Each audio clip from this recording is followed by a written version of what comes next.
Hello friends, कैसे हैं आप। एक बार फिर सबका स्वागत है आपके अपने यूट्यूब चैनल PHP जी सॉल्यूशंस पे। फ्रेंड्स, जो जावास्क्रिप्ट की सीरीज़ हमने शुरू की थी, उस सीरीज़ में आज हम जो पढ़ने वाले हैं, अभी तक हमने लूप पढ़ लिया था। हमने ये भी पढ़ लिया था कि हम कैसे ऑपरेटर्स का यूज़ करते हैं, वेरिएबल्स क्या होते हैं, कंडीशंस का यूज़ हमने कर लिया था। आज हम पढ़ते हैं फंक्शन क्या होते हैं और कैसे काम में आते हैं फंक्शन। तो फंक्शन बेसिकली होते क्या है, मैं आपको बता देता हूँ। जब भी कोई आपको एक ऐसा काम करना है जो आपको अपने प्रोजेक्ट में कई जगह पे अलग अलग करना है, मीन्स सपोज करिए कि मुझे एक फंक्शन बनाना है, मतलब मुझे एक ऐसा काम करना, सपोज मुझे अपने पूरे प्रोजेक्ट में नेम को दो अलग अलग जगहों पे कन्वर्ट करना है। मतलब मान लीजिए कोई एक फुल नेम है, उसको मुझे फर्स्ट नेम लास्ट नेम में कन्वर्ट करना है, और ये मैं कई जगह पे करना चाहता हूँ।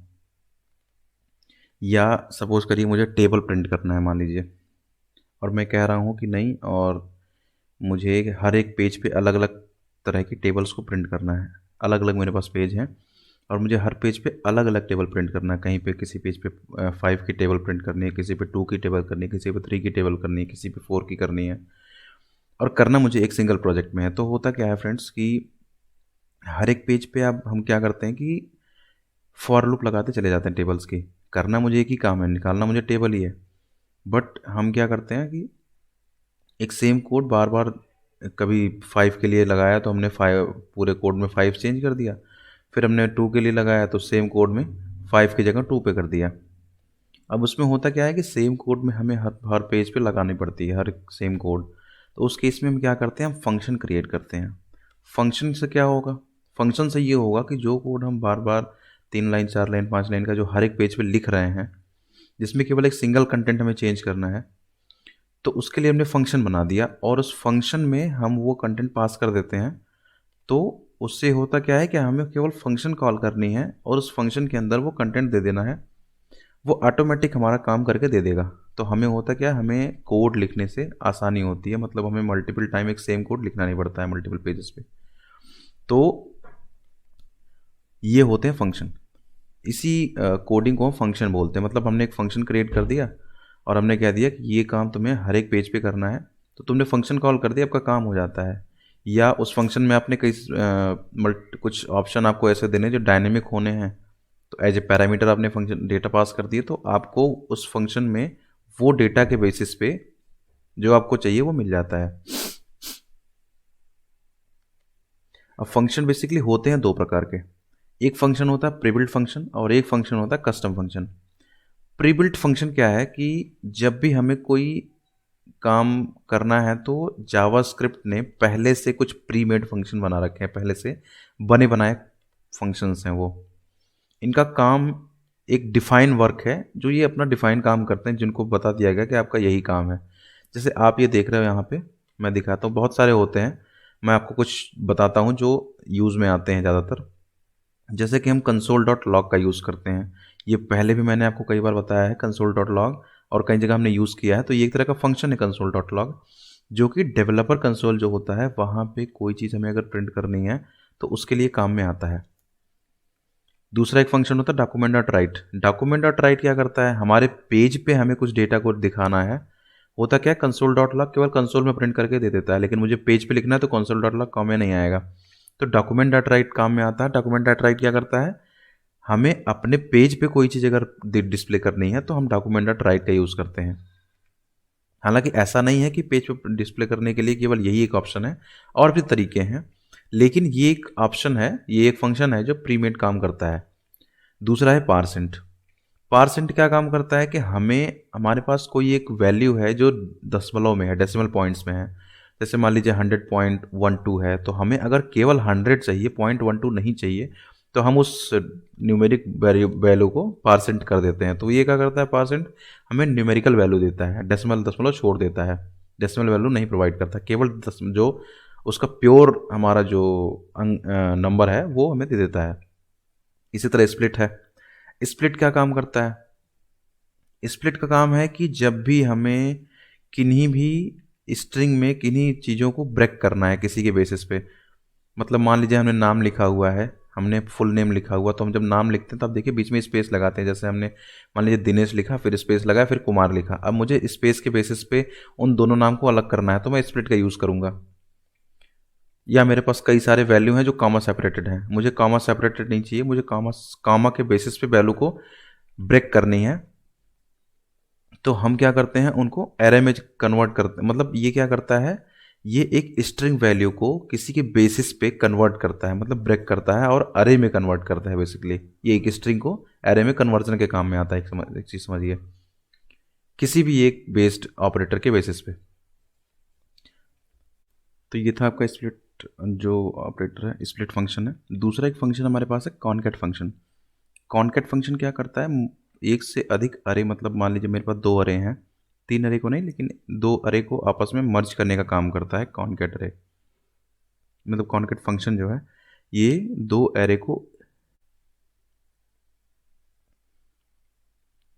अरे अगर हमारे पास हैं और हम चाहते हैं कि उनको मर्ज करके एक अरे बना दें, तो ये काम करता है हमारा कॉनकैट फंक्शन। अगला एक फंक्शन है रिप्लेस। रिप्लेस का काम है किसी भी स्ट्रिंग में, मतलब मान लीजिए मेरे पास एक सेंटेंस है वेलकम टू इंडिया करके, मुझे इंडिया को किसी और में कन्वर्ट करना है, मतलब रिप्लेस करना है मुझे इंडिया को, और उसके प्लेस पे दूसरा कोई नाम रखना है, तो हम रिप्लेस फंक्शन का यूज़ करते हैं।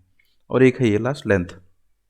लेंथ क्या करता है, लेंथ फंक्शन का काम है किसी एरे की लेंथ का पता लगाना।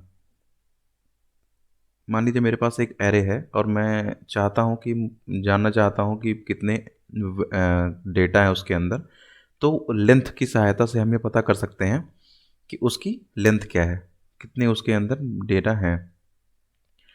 कस्टम फंक्शन जो होता है वो हम अपनी ज़रूरत के अनुसार बनाते हैं। तो पहले हम देखते हैं प्री बिल्ट फंक्शंस, उसका एग्जांपल्स, उसके बाद हम चलेंगे कस्टम फंक्शन पे।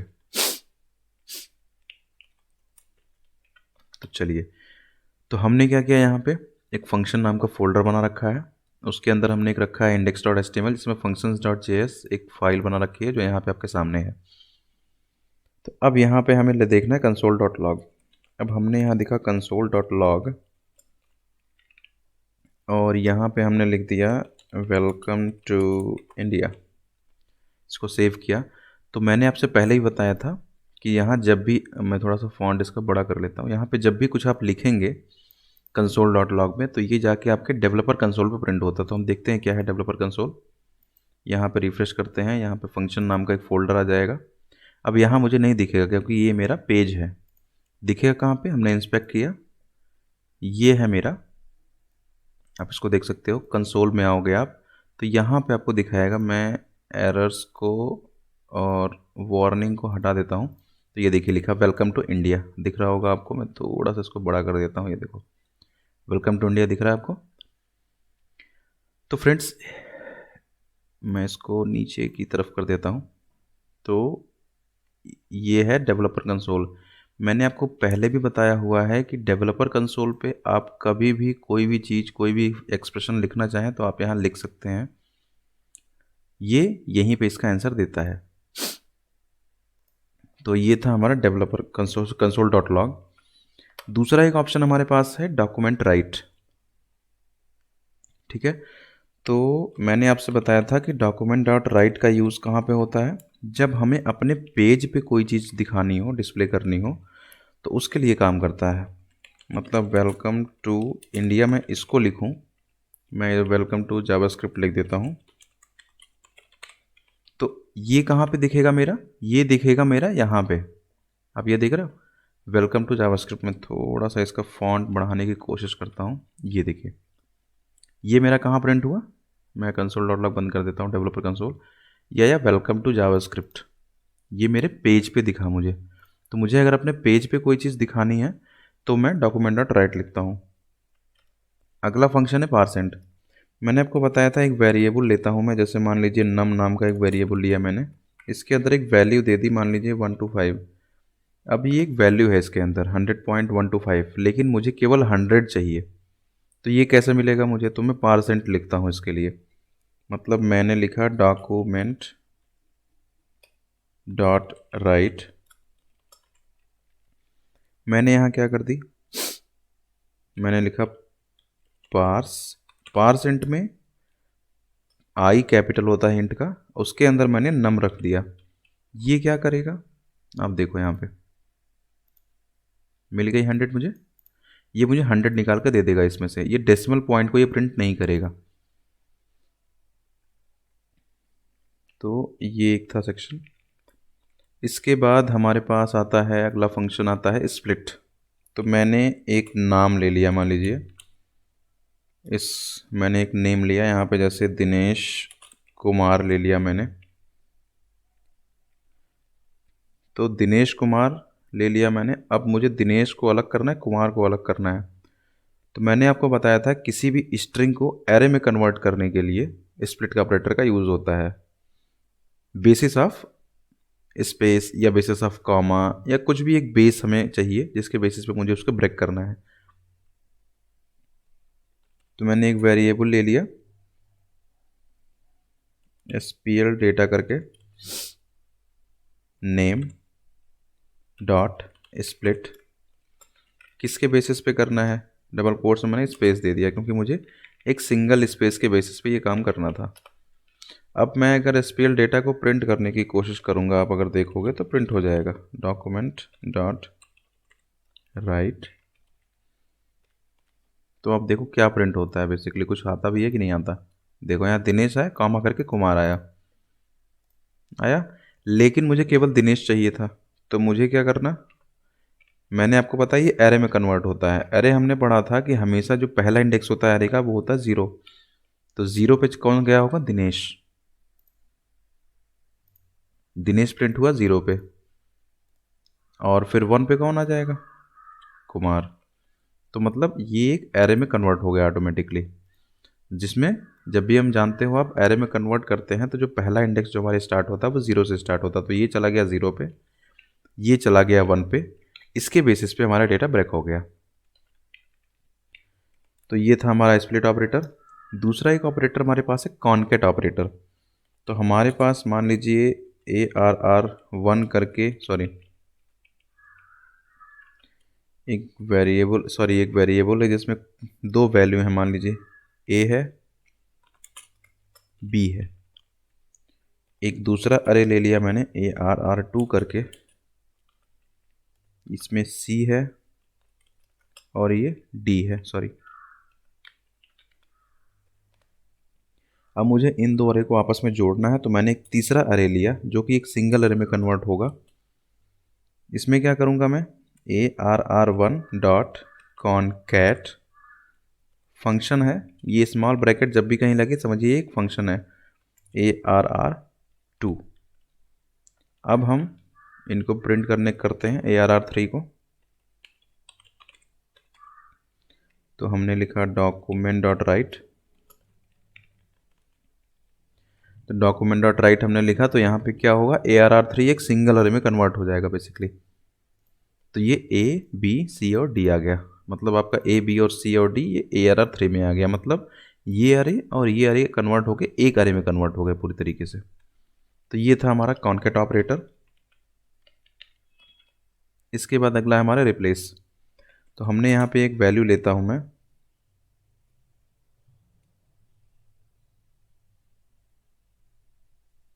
मान लीजिए STR1 करके एक हमारे पास वैल्यू है। यहाँ पे मैंने लिखा वेलकम टू इंडिया, ठीक है। अब मुझे इंडिया के प्लेस पे रिप्लेस करके मुझे चाहिए कि इंडिया के प्लेस पे जावास्क्रिप्ट हो जाए। तो मैंने लिखा डॉक्यूमेंट डॉट राइट। मैं इसलिए लिख रहा हूँ डॉक्यूमेंट डॉट राइट कि इस पर प्रिंट करना है मुझे। तो मैंने लिखा string1 डॉट रिप्लेस। अब हमें यहाँ पे दो वैल्यू पास करनी होती हैं, यानी दो डेटा पास होते हैं। पहला डेटा ये पास होता है कि हमें क्या कन्वर्ट करना है। तो पहला डेटा हमें पास करना है कि हमें क्या कन्वर्ट करना है। जैसे कि मुझे क्या कन्वर्ट करना है, इंडिया को। किस से कन्वर्ट करना, मतलब इंडिया के प्लेस में मुझे क्या रखना है। तो मैंने लिखा जावास्क्रिप्ट। तो आप इसको देखोगे कि वेलकम टू इंडिया के प्लेस पे क्या आ जाएगा, वेलकम टू जावास्क्रिप्ट, ठीक है। ये हुआ हमारा रिप्लेस फंक्शन। और एक लास्ट फंक्शन हम देखते हैं जिसका नाम है लेंथ। मान लो मैं इसी एरे को यूज़ कर लेता हूँ ये एक एरे 1 है मेरे पास, मैंने डॉक्यूमेंट डॉट राइट लिखा, मैंने कहा ARR1 डॉट लेंथ। ये क्या करता है, मैंने आपसे बताया कि ये एक एरे की लेंथ को पता करता है कि उसके अंदर कितनी वैल्यू है। अभी कितनी है, 2 वैल्यू हैं। तो ये क्या करेगा, मुझे क्या आंसर देना चाहिए इसको, 2। मान लो मैंने इसमें एक और वैल्यू बढ़ा दी, सपोज करो मैंने लिख दिया C। तो अब क्या करेगा, अब कितनी देगा, 3। तो जितनी भी लेंथ यहाँ पे होती है एक एरे के अंदर, उसकी लेंथ को अगर पता करना, उसकी कितने अंदर, उसके अंदर कितने टोटल वैल्यू हैं, तो हम ये पता कर सकते हैं उसके लेंथ के थ्रू कि उसके अंदर टोटल काउंटिंग कितनी है बेसिकली उस एरे की। तो ये है बेसिकली डेटा। अब हम देखते हैं एक फंक्शन, कस्टम फंक्शन क्या होते हैं। मैंने आपको अभी बताया कि जब भी हम कोई भी ऐसा काम करते हैं जो हमें अलग अलग पेज पे सेम काम कई बार करना है, या मुझे अलग अलग पेज पे एक ही काम अलग अलग पेज पे करना पड़ रहा है, तो मैंने एक सेपरेट फंक्शन बनाता हूँ। जैसे कि मैंने अभी आपको बताया था एग्जांपल कि मान लीजिए मुझे टेबल प्रिंट करनी है और ये टेबल मुझे अलग अलग पेज पे अलग अलग चाहिए। तो मैंने क्या करना है, एक फंक्शन बनाना। अब फंक्शन बनाते कैसे हैं, कस्टम फंक्शन। तो जब भी आप कस्टम फंक्शन बनाएंगे तो सबसे पहले फंक्शन लिखेंगे यहाँ पे, ठीक है। कस्टम फंक्शन लिखने के लिए ये फंक्शन ही फिक्स है, फंक्शन लिखिए, उसके बाद अपने कस्टम फंक्शन का नाम लिखिए। तो कस्टम फंक्शन का नाम लिखते हैं, मान लीजिए मैंने लिखा डिस्प्ले टेबल। अब एक चीज़ का आप ध्यान रखिए, अच्छा इसके बाद जब हम नाम लिख देंगे उसके बाद ये फंक्शन ब्रैकेट लगाते हैं। मैंने आपको अभी बताया थोड़ी देर पहले कि कभी भी किसी भी नेम इस तरह लिखा हुआ है और उसके आगे इस तरह ब्रैकेट लग गया, मतलब ये एक फंक्शन है। इस चीज़ का आप ध्यान रखिएगा। अब जब भी हम कोई भी नाम लिखते हैं या कोई भी फंक्शन का नाम लिखते हैं या किसी वेरिएबल का नाम लिखते हैं, तो जो हम वेरिएबल में फॉलो करते हैं लगभग लगभग वही चीज़ें हम फंक्शन के नेम में फॉलो करते हैं। जैसे कि फंक्शन का नाम जब भी लिखेंगे तो हमेशा वो स्ट्रिंग से स्टार्ट होना चाहिए, मतलब एक कैरेक्टर से स्टार्ट होगा, ठीक है। Start with character. कैरेक्टर से स्टार्ट करने के बाद आप आगे उसमें नंबर यूज़ कर सकते हैं, कोई दिक्कत नहीं है, लेकिन कोशिश करिए कि उसका नंबर से स्टार्ट ना हो, वो स्टार्ट हो कैरेक्टर से। ये फंक्शन का पहला रूल है। दूसरा रूल आप यूज़ कर सकते हो कि जब भी आप नाम लिखो तो मीनिंगफुल नेम होना चाहिए, मीनिंगफुल होना चाहिए नेम। अब मीनिंगफुल नेम का मतलब इसलिए कि मान लो कल को कोई आता है और आपके फंक्शन को देखता है तो फंक्शन के नेम देख के ही समझ में आ जाए कि ये फंक्शन क्या काम करता है। जैसे कि मैंने यहाँ लिखा डिस्प्ले टेबल। अब डिस्प्ले टेबल एक मीनिंगफुल है कि टेबल को शो करता है, ये टेबल दिखाता है, ठीक है। मुझे टेबल प्रिंट करना है तो मैं लिखता प्रिंट टेबल। मतलब एक तरीके से एक मीनिंगफुल नाम आप इसको दे सकते हैं और देना भी चाहिए। दूसरा एक चीज़ आप, वैसे तो ये मैंडेटरी नहीं है लेकिन आप लिखना चाहें तो इस तरीके से लिख सकते हैं कि जब भी आप एक नाम दो ना, जैसे मान लो अब एक अलग अलग नाम, जैसे यहाँ डिस्प्ले नेम अलग है, टेबल नेम अलग है, 2 अलग अलग नाम है, डिस्प्ले अलग है, टेबल अलग है। तो मैं जब भी एक नाम लिखता हूँ, लिखें तो स्टार्ट करें स्मॉल लेटर से। जैसे मेरा डिस्प्ले स्टार्ट हुआ, डी जो है, डिस्प्ले का डी जो है स्मॉल लेटर से स्टार्ट है, लेकिन जैसे ही मैंने दूसरा लगाया वहाँ पर टी कैपिटल कर दिया। तो आप इस तरीके से नेम को फंक्शन के रख सकते हो। दूसरा एक थिंग्स यहाँ पे है कि आप अंडर स्कोर का यूज़ कर सकते हो फंक्शन में। मतलब मैं यहाँ पे ये भी लिख सकता था डिस्प्ले अंडर स्कोर टेबल, आप इस तरीके से भी फंक्शन का नेम डिफाइन कर सकते हो, मतलब अंडर स्कोर का यूज़ कर सकते हो यहाँ पे। तो ये कुछ नेमिंग रूल्स थे जो हम बेसिकली फॉलो करते हैं। अब हम क्या करते हैं, यहाँ पे टेबल क्रिएट करते हैं। तो अब टेबल बनता कैसे है, तो हमने आपको बताया था कि यहाँ पे एक वेरिएबल मान लो, अभी हम क्या करते हैं यहाँ पे एक फॉर लूप लगाते हैं, ठीक है। हमें टेबल क्रिएट करना है तो हम एक फॉर लूप लगाते हैं। तो हमने एक फॉर लूप लगाया, हमने यहाँ लिखा लेट, हमें स्टार्ट कहाँ से करना है, 0 से या 1 से आप स्टार्ट कर लो, ठीक है। हमें स्टार्ट कहाँ से करना है, 1 से। जाना कहाँ तक है, num is less than or equal to 10 तक। बेसिकली हमें 10 तक ही प्रिंट करना है तो हम less than or equal to लगा देते हैं। इसके बाद नम को हम क्या करेंगे, ऐड करते चले जाएंगे एक एक। अब हमें मान लीजिए 2 की टेबल प्रिंट करनी है या 3 की टेबल मान लीजिए प्रिंट करनी है, तो हम क्या करेंगे यहाँ पे डॉक्यूमेंट डॉट राइट, उसके बाद हमने क्या किया, यहाँ पे हमने लिखा, यहाँ पे मान लीजिए हमें टेबल प्रिंट करनी है 2 की, तो हमने 2 लिखा क्रॉस नम, जिसमें 1 2 3 4 आएगा, plus is equal to plus num multiply by 2। हमें 2 की टेबल प्रिंट करनी थी तो नम मल्टीप्लाई बाई 2 कर दिया, या 2 मल्टीप्लाई बाई नम भी आप कर सकते हैं।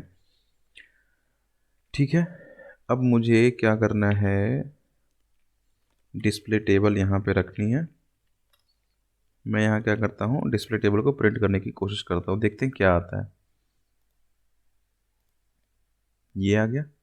अब यहाँ पे थोड़ा सा मीनिंगफुल नहीं लग रहा है तो हम इसको प्लस लगाते हैं।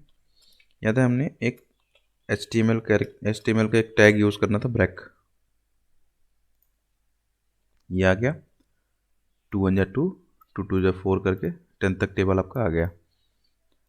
अब मान लो इसको हम एक वेरिएबल में भी रख के देख लेते हैं। सपोज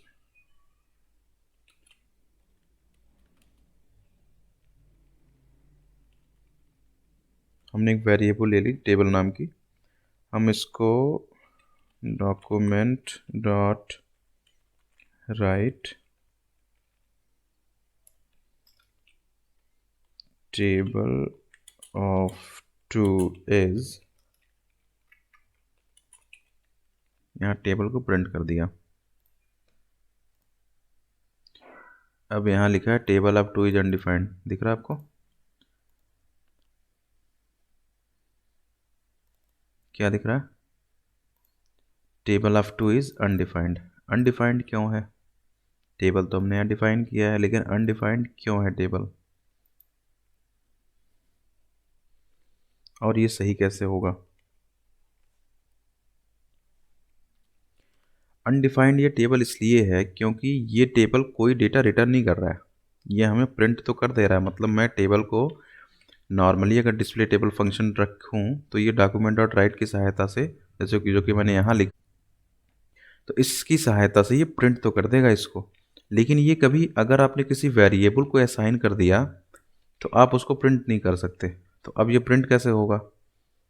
तो हम क्या करते हैं, यहाँ पे एक वेरिएबल लेते हैं,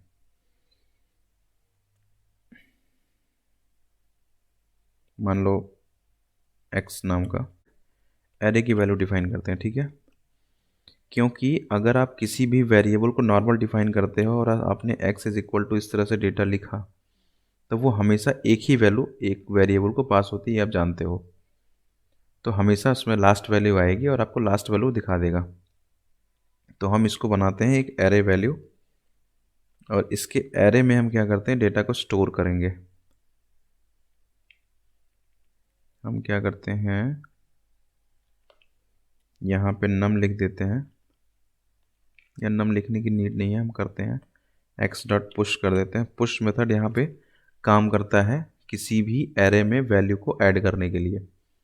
तो हम यहाँ क्या करते हैं, नम मल्टीप्लाइड बाई 2। अब जब ये नम मल्टीप्लाइड बाई 2, तो एक्स अगर आप यहाँ पे देखोगे ना, तो यहाँ पे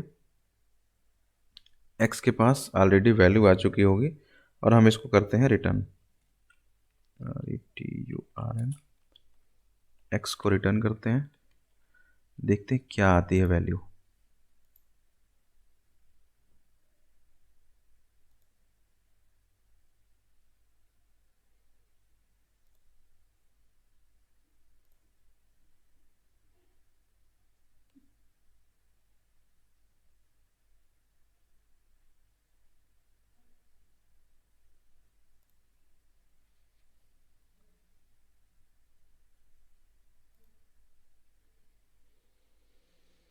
अब देखो यहाँ पे x हमने क्या किया, एक एरे वेरिएबल डिक्लेयर किया, ठीक है।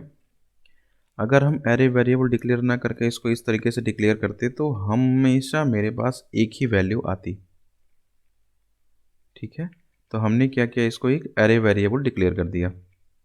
जब हमने एक एरे वेरिएबल डिक्लेयर कर दिया तो हमने पढ़ा है कि एरे में हम मल्टीपल डेटा स्टोर कर सकते हैं। तो हमने क्या किया, एक्स डॉट पुश कर दिया। पुश क्या करता है, मैंने आपसे बताया कि पुश का काम है किसी भी एरे में वैल्यू को ऐड करना। तो इसने क्या किया, जो वैल्यू हम पुश के अंदर देंगे, पुश भी एक तरह का फंक्शन है, प्रीबिल्ट फंक्शन जावास्क्रिप्ट का। पुश का काम क्या है, पुश क्या करता है कि जो भी वैल्यू आप इसके अंदर रखोगे वो उठा के एक्स में ऐड कर देगा एक नए इंडेक्स पे, ठीक है। तो हमने क्या किया, नम कर दिया मल्टीप्लाई 2 कर दिया। ये क्या करेगा, 2 में हमेशा नम को बढ़ाएगा और 2 को मल्टीप्लाई करते चला जाएगा और एक्स में ऐड करते चला जाएगा। अब जब भी आप कोई फंक्शन बनाते हो तो अगर आपने फंक्शन का रिटर्न नहीं किया, फंक्शन का डेटा, तो कभी भी वो फंक्शन किसी वेरिएबल में ऐड होकर प्रिंट नहीं होगा। मतलब आप यहाँ डायरेक्टली अगर इसको प्रिंट करो तो ये प्रिंट हो जाता बिना रिटर्न के, लेकिन अगर आप रिटर्न नहीं करते तो ये वेरिएबल जो हमने असाइन किया है, टेबल वेरिएबल, जिसमें इस टेबल को हमने प्रिंट करना था, उठा के डालना था, वो टेबल की वैल्यू कभी नहीं आएगी। टेबल हमेशा अनडिफाइंड दिखाता। अभी देखो टेबल में हमने 2 की टेबल प्रिंट करनी है, तो 2 यहाँ पे देखोगे तो यहाँ पे देखो टेबल ऑफ 2 इज़ 2 4 6 जो भी आपका आता है ये है। अब हम ज़रा सा इसको मॉडिफिकेशन करने की कोशिश करते हैं डेटा को, जो हमने यहाँ पे लिखा ना, हम ज़रा देखते हैं क्या यहाँ पे ये काम करेगा नहीं करेगा। इसको हम ब्रेक हटा देते हैं, तो लेट्स सी ये कैसा डेटा देता है। ये देख रहे हो डेटा आया आपका। अब इसको हम ब्रेक भी ऐड करके देखते हैं कि क्या ये ब्रेक होगा। तो ये ब्रेक हुआ, बस कॉमा के थ्रू इसलिए आपको दिख रहा है क्योंकि ये अरे है। अरे हमेशा कॉमा सेपरेटेड ही दिखता है आपको जब डायरेक्टली उसको आप प्रिंट करोगे, तो नहीं तो आपको इसको फॉर लूप की सहायता से डेटा को प्रिंट करना पड़ेगा। मैं दिखाता हूँ कैसे। मान लो इसको आप ब्रेक नहीं करते, ये वैल्यू कैसे आती मैं दिखाता हूँ आपको। इस तरह से आ रही कॉमा सेपरेटेड। अब आपको क्या करना है, इसको मीनिंगफुल वे में प्रिंट करना है, तो आप क्या करते हैं, यहाँ पे एक फॉर लूप लगाओगे। हमने कह दिया कि हमने एक्स वाई ले लिया, चलो ए ले लिया। ए की वैल्यू हमने दे दी 0। ए जाएगा कहाँ तक, अब यहाँ पे देखो मुझे लेंथ नहीं पता कहाँ तक जानी, 10 है 20 नहीं पता मुझे कितने डेटा है उसके अंदर। तो हमने क्या किया, टेबल डॉट लेंथ, जितनी लेंथ होगी उसकी लेंथ तक जाएगा। ए प्लस प्लस कर दिया हमने, ये हमने हटा दिया। यहाँ पे हमने क्या किया, इस टेबल को यहाँ प्रिंट करना था तो हमने ये हटा दिया डॉक्यूमेंट डॉट राइट में, और हमने क्या किया, टेबल में ए डाल दिया बस, और प्लस किया। हम यहाँ पे ब्रेक भी कर लेते हैं साथ में, तो हमारा डेटा इस तरीके से प्रिंट हो जाएगा। अब देखो दिखाता हूँ मैं, ये देखो। तो आपने क्या किया, एक फंक्शन बनाया, ठीक है। वो फंक्शन क्या करता है, वो फंक्शन अभी के लिए वो 2 की टेबल प्रिंट करता है। ये है वो फंक्शन। आपने ये फॉर लूप लगाई, फंक्शन बनाया, और फंक्शन में जो डेटा आया वो आपने रिटर्न कर दिया। जब भी आप कस्टम फंक्शन बनाएंगे और उस डेटा को कहीं यूज़ करना चाहेंगे किसी वेरिएबल के साथ, तो हमेशा आपको इस तरह से रिटर्न लिखना पड़ेगा, रिटर्न और वो वेरिएबल जिसमें वैल्यू है। तो आप क्या करेगा, ये फंक्शन एक रिटर्न करेगा डेटा, जो कि यहाँ पे किसी वेरिएबल को आप पास करके डेटा को प्रिंट कर सकते हो। अब यहाँ पे हमने देखा, लेकिन अब ये क्या करता है, अब ये फिक्स काम करता है, केवल 2 का डेटा प्रिंट करता है। अब मान लो मुझे 2 का टेबल प्रिंट नहीं करना था, अब ये टेबल मुझे 10 जगह पे यूज़ करनी है। ये मुझे 10 जगह पे टेबल प्रिंट करनी है, लेकिन कहीं पे 2 की करनी, कहीं 3 की करनी, कहीं 4 की करनी, कहीं पे 6 की करनी, कहीं 10 की करनी, कहीं 15 की करनी। तो उस केस में हम यहाँ पे एक पैरामीटर देते हैं इसको, ठीक है। जब भी आप यहाँ पे पैरामीटर दोगे, अब पैरामीटर की लिमिट नहीं है, आप 1 2 3 4 जितने पैरामीटर दे सकते हो, लेकिन जितनी नीड हो उतनी देनी चाहिए। जैसे कि मुझे क्या करना है, केवल ये नंबर ही डायनेमिक करना है, मैं चाहता हूँ कि यहाँ जो भी मैं नंबर पास करूँ केवल उसका टेबल आवे, तो मैंने वो डेटा यहाँ एज ए पैरामीटर पास कर दिया। मान लो मैंने लिखा टेबल, लिख दिया मैंने, ठीक है। अब ये जो टेबल है इसको मैंने कॉपी किया, यहाँ जहाँ 2 यहाँ फिक्स रखा था मैंने, 2 के प्लेस में मैंने टेबल लिख दिया।